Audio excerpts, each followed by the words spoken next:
Bonjour. Comme convenu, le cours sur les ondes électromagnétiques à base de cette vidéo. Alors, sur les ondes électromagnétiques, si vous prenez la première page, vous avez la définition générale de l'onde. Une onde électromagnétique est la résultante d'un champ électrique et d'un champ magnétique.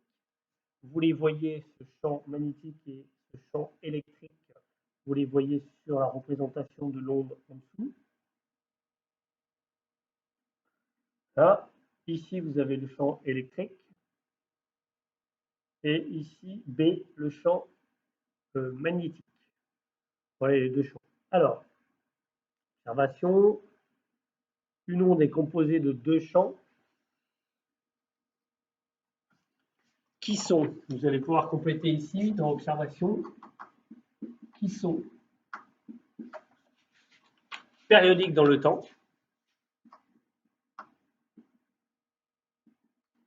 Périodiques dans le temps.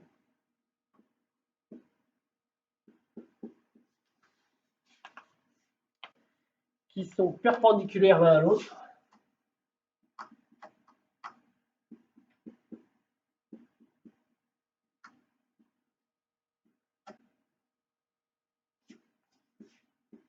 L'un à l'autre. Sont perpendiculaires l'un à l'autre et qui ont la même fréquence et la même longueur d'onde.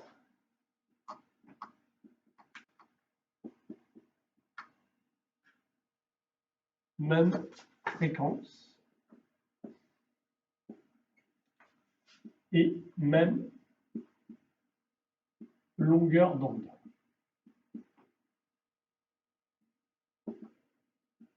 On va définir à nouveau ce qu'est la fréquence et la longueur d'onde. Donc, je vous laisse noter. Je vous répète les trois observations que vous pouvez noter, qui sont périodiques dans le temps, qui sont perpendiculaires l'un à l'autre, et qui ont la même fréquence et la même longueur d'onde. La même fréquence et la même longueur d'onde pour le dernier point. Je passe à la page suivante.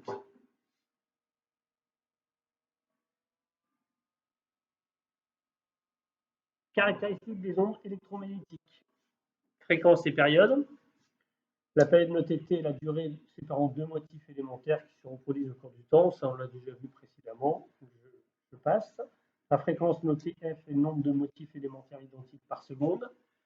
Et pour finir, la période se mesure en secondes et la fréquence en Hertz.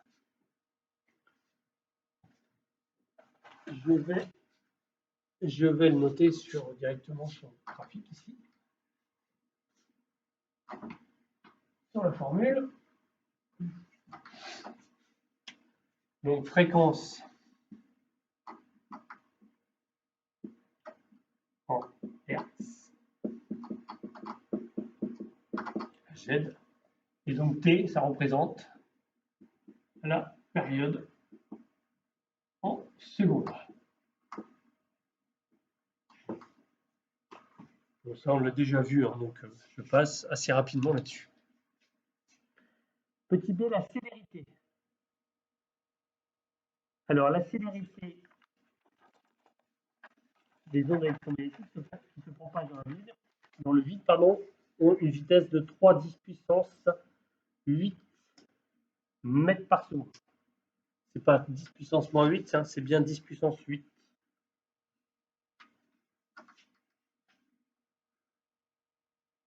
Là, il y a une erreur, c'est 10 puissance 8. Donc, si vous prenez 10 puissance 8, ça fait et 8 zéros derrière. D'accord. Les ondes électromagnétiques se propagent donc à cette vitesse-là. On prend la même valeur pour la propagation dans l'air ou dans les fibres optiques. Fibres optiques, ça fera partie des exemples que vous aurez à traiter un peu plus tard dans le dossier. Petit c, longueur d'onde. La longueur d'onde notée lambda, un peu comme la conductivité thermique dont on vient de se servir sur le cours précédent, est la distance parcourue par l'onde pendant une période à la vitesse v. Donc vous avez la formule lambda égale vitesse fois la période.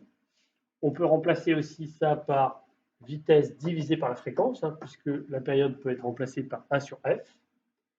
Et dans le vide, puisque la vitesse d'une onde électromagnétique, on la note plutôt c, c'est-à-dire célérité, hein, c'est c fois t, ou encore c divisé par f, f étant la fréquence. Je précise les différentes unités en dessous.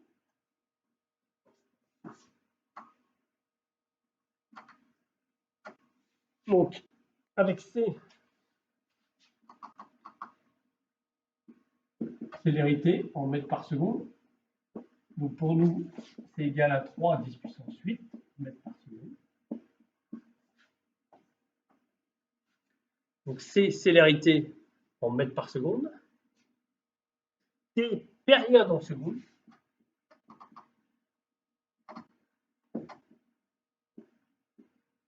Notez surtout bien les unités. F, fréquence en Hertz.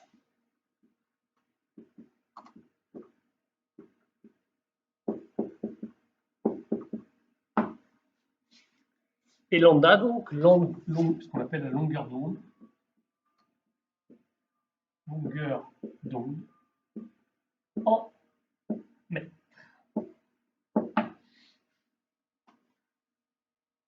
Voilà pour la première formule sur les ondes électromagnétiques. Alors, quatrièmement, exemple d'onde électromagnétique. Je reviens peut-être, j'ai peut-être été un peu vite. Hop. Donc, je répète, C, célérité en mètres par seconde, T, période en seconde, F, fréquence en Hertz, et lambda, longueur d'onde en mètres. C'est ça que je vous demanderai de calculer sur plusieurs exemples. Je passe à la page suivante. Quatrièmement, exemple d'ondes électromagnétiques. Les ondes électromagnétiques sont classées en fonction de leur longueur d'onde dans le vide ou de leur fréquence. Sur le petit graphique que vous avez en dessous, vous avez les fréquences qui sont croissantes. J'efface tout ça. Longueur d'onde avec une fréquence croissante par là. On va de 10 puissance 0 à 1, à 10, pardon, jusqu'à 10 puissance 24 Hz. Donc fréquence croissante ici. Et ensuite, vous avez la longueur d'onde décroissante dans ce sens-là. Vous avez les rayons gamma, les rayons X, les rayons UV, les infrarouges, les micro-ondes, on entend souvent parler de ça, les fréquences FM, ondes radio, FM, AM, et ensuite les grandes ondes. Ce qui est spectre visible, c'est ici, entre les UV et les infrarouges. Vous voyez les fréquences visibles, c'est ce qu'on va noter ici. Repérez sur le schéma ci-dessous les plages de fréquences pour la lumière visible. Alors, la lumière visible, elle est comprise entre une fréquence de 10 puissance 15 Hz à 6 fois 10 puissance 14. Donc voilà à peu près ici cette zone-là. Je vous ai défini 10 puissance 15 à 6 10 puissance 14. Les ultraviolets sont compris entre 3 10 puissance 16 à 10 puissance 15. C'est juste après les fréquences de lumière visible. Et les infrarouges, pour finir, 6 10 puissance 14, 6 fois 10 puissance 14 à 3 10 puissance 12. Toujours en Hertz. Donc je répète, lumière visible 10 puissance 15 à 6 10 puissance 14. C'est cette partie-là. Les ultraviolets à 3 10 puissance 16 à 10 puissance 15.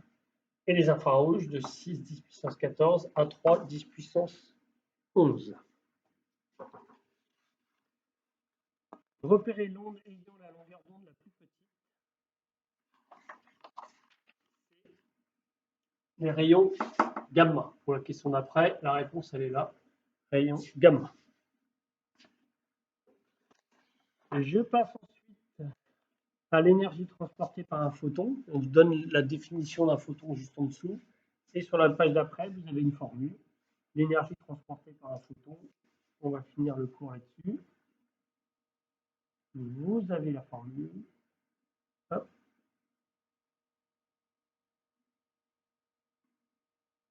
Voilà. Alors, ça représente donc l'énergie transportée par un photon. Cette énergie, E, va être proportionnelle à la constante de Planck, H, c'est la personne qui l'a inventé. Constante de Planck.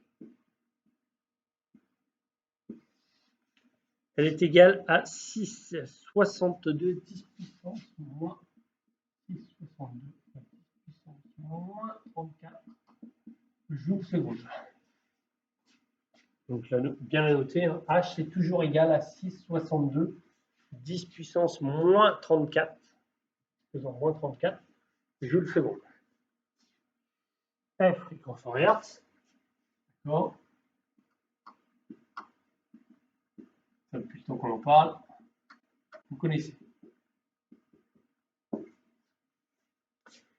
C, célérité en mètres par seconde.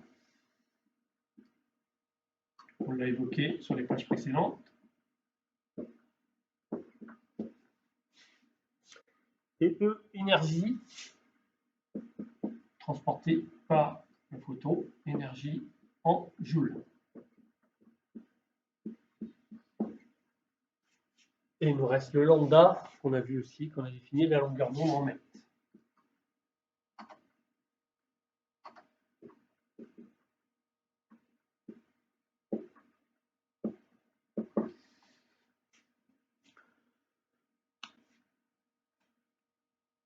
Alors, on remarque, je vais vous indiquer deux choses. Plus la fréquence est grande, plus l'énergie transportée va être élevée. Pas mal. L'énergie transportée est proportionnelle à la fréquence. Plus la fréquence de l'onde est élevée,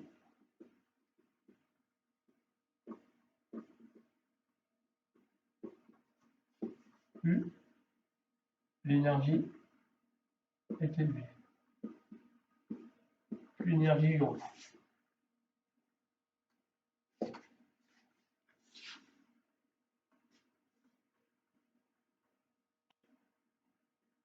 Et la deuxième remarque que je voulais indiquer, c'est les ondes hertziennes. Les ondes hertziennes transportent donc peu d'énergie, car ils ont une fréquence faible et donc une longueur d'onde élevée. Bon, notez, c'est pas bien grave. Et après, donc, vous avez les applications. Donc, je vous laisse